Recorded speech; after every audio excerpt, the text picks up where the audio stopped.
I totally forgot a Chief O'Brien detail that makes his Star Trek run even more impressive.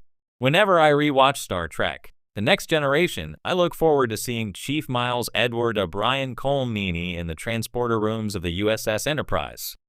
Although Chief O'Brien first enlisted in Starfleet during the war against the Cardassians, during his lifetime of service to the United Federation of Planets, Chief O'Brien served many roles. From tactical officer on the USS Rutledge, to transporter chief during TNG, to chief engineer during Star Trek Deep Space Nine, Chief O'Brien proved capable of rising to any occasion set before him. So I was inclined to agree with Star Trek Lower Decks' tribute to Chief O'Brien, declaring him the most important man in Starfleet history. Chief O'Brien bridged the gap between The Next Generation and Deep Space Nine, and over his long Star Trek tenure, Chief O'Brien had some great episodes in both shows. Nevertheless, I don't really remember much about Chief O'Brien from the early seasons of TNG. Since the character didn't really come into his own until later, I was pleasantly surprised to realize just how long Chief O'Brien has been a part of Star Trek. Chief O'Brien was in Star Trek TNG since its season premiere. In the very first episode of Star Trek The Next Generation, Encounter at Farpoint, Colm-Meaney walks onto the Enterprise's battle bridge. In the credits for the episode, Meaney is credited as Battle Bridge Con, not Miles O'Brien. Indeed, in this first appearance, Meaney wears the red uniform of Command Division rather than Chief O'Brien's normal Gold Operations Division uniform. Colm-Meaney would appear in one other episode of TNG Season 1, Lonely Among Us, this time in his classic uniform, credited as First Security Guard. So, although Chief O'Brien was there from the beginning, his character was undefined. In this first appearance, Meaney wears the red uniform of Command Division rather than Chief O'Brien's normal Gold Operations Division uniform. Chief O'Brien didn't receive his surname until Star Trek The Next Generation Season 2, Episode 7, Unnatural Selection, when Colm-Meaney finally officially appears as Transporter Chief Miles O'Brien. Not only does Chief O'Brien feature in this episode, but his specialized transporter knowledge is also instrumental in solving the crisis of the episode, just one of the many times transporters saved lives on Star Trek. From this episode onward, Chief O'Brien became a regular on TNG, even if he wasn't a part of the bridge crew. In Star Trek The Next Generation Season 4's The Wounded, Chief O'Brien gained a backstory fleshing out his character. It's not really surprising then that I didn't draw a connection between the Transporter Chief War Veteran and the unnamed Command Division Bridge Officer from Encounter at Farpoint. Chief O'Brien appeared in 212 episodes of Star Trek over 12 years. I thought I loved Transporter Chief Miles O'Brien in Star Trek The Next Generation, but I didn't know just how epic he could be until I watched Star Trek Deep Space Nine. In total, Chief O'Brien was in 52 episodes of TNG and Chief Engineer O'Brien 160 of DS9, nearly every episode of the series led by Captain Benjamin Cisco Avery Brooks. All told, Colm-Meaney had an incredible 12-year run on Star Trek packed with some of the best episodes of Deep Space Nine and The Next Generation.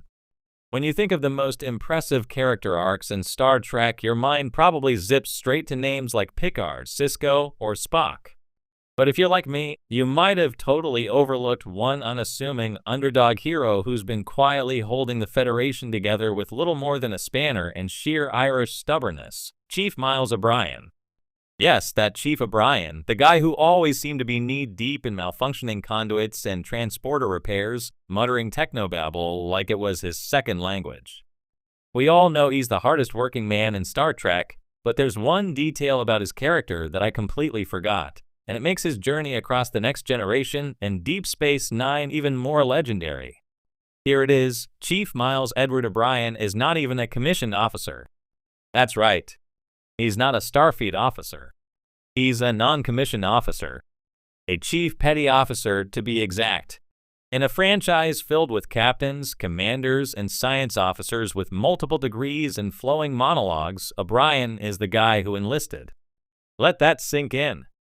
O'Brien isn't a graduate of Starfleet Academy like Geordie LaForge or Tom Paris. He didn't spend years climbing the officer track or attending the Federation's equivalent of an Ivy League institution. Instead, he enlisted. And he rose through the ranks the hard way, through sweat, skill, and more than a few late-night repairs to the warp core. And that's what makes his run in Star Trek not only impressive, but genuinely extraordinary. The workhorse of the Federation, in most Star Trek series, the non-commissioned characters are background filler at best. They operate the turbolifts, get tossed around during shipquakes, and occasionally provide redshirt-style cautionary tales. But Chief O'Brien? He was front and center. He was a main character. He started out modestly on The Next Generation, a background transporter chief who beamed people in and out of danger with calm professionalism. But even there, he grew. Remember the episode, The Wounded? We learned that O'Brien fought in the Cardassian War. The guy has seen stuff. He's not just the handyman of the Enterprise, he's a decorated combat veteran with more grit than most bridge officers. By the time he transferred to Deep Space Nine, O'Brien was no longer just the transporter guy. He became the station's chief of operations, essentially the space version of a city infrastructure manager, engineering chief, and emergency responder all rolled into one. And he did it under extreme circumstances, an aging Cardassian station with alien technology, positioned right next to a wormhole on the front lines of political and military chaos. O'Brien must suffer. There's even a trope among fans known as O'Brien must suffer. It's the name given to the ongoing series of absolutely brutal episodes where O'Brien is subjected to time loops, psychological torture, quantum duplication, prison memories, and general misery. He's probably the most traumatized man in Star Trek, and still shows up for work the next day. And he never gets the glory. He doesn't command a ship. He doesn't deliver rousing speeches. He's not the chosen one. He's the guy who makes sure the chosen one doesn't fly into a wall at Warp 9 because the EPS conduits haven't been purged.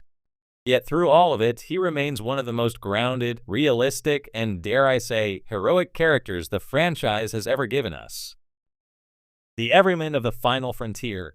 There's something deeply admirable about O'Brien's place in Star Trek. In a world of high ideals and polished uniforms, he represents the working-class Federation dream. He's a dad, a husband, a guy who sometimes just wants to eat dinner in peace and doesn't want to have to fix the replicators for the third time that day. He brings a human, blue-collar perspective to a show that often veers into the utopian. He's not just solving plasma leaks, he's dealing with marital stress, post-war trauma, and fatherhood, all while trying to keep a space station from falling apart. And he does it without command authority or even much recognition. That's real. That's powerful. A legacy beyond rank. The fact that O'Brien achieved all this as an enlisted man is not a footnote, it's the note. It reminds us that you don't need rank or accolades to matter. You don't need to sit in the captain's chair to change lives. You can be a chief petty officer and still be the beating heart of the mission. In fact, that's exactly how Star Trek, Picard canonized his legacy. In the series, we see a scene from Starfleet Academy where none other than Chief Miles O'Brien is honored as the most celebrated enlisted officer in Starfleet history. Not Kirk, not Janeway, O'Brien. So yeah. I totally forgot that one small detail, that he wasn't a commission,